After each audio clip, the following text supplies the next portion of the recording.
Hello বন্ধুরা, শুভ দুপুর। নিয়তি রান্নাঘরে আপনাদের স্বাগত। আজকে আমি বানাবো কাঁকড়ার ঝাল।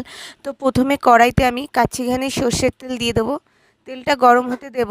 তারপরে কিছু মশলা পেস্ট আমি দিয়ে দেবো। আদা, কাঁচা লঙ্কা, টমেটো, রসুন, পেঁয়াজ একসাথে বেটে নিয়েছি। লঙ্কার গুঁড়ো, হলুদ গুঁড়ো, জিরের গুঁড়ো, স্বাদ মতো নুন একসাথে সব কড়াইতে দিয়ে দেবো তেলের মধ্যে। তারপরে ভালো করে হাই আছে আমি কষিয়ে নেব যতক্ষণ না কাঁচা মশলার গন্ধ চলে যাচ্ছে। আমি কষিয়ে নেব যতক্ষণ না তেল ছেড়ে দিচ্ছে। দেখুন তেল ছেড়ে দিয়েছে। এবার ধুয়ে রাখা কাঁকড়াগুলো আমি দিয়ে দিচ্ছি। আমি কাঁকড়াগুলো ভেজে নিয়ে নিই, কাঁচাই দিয়েছি। তো ভালো করে কষিয়ে নেব।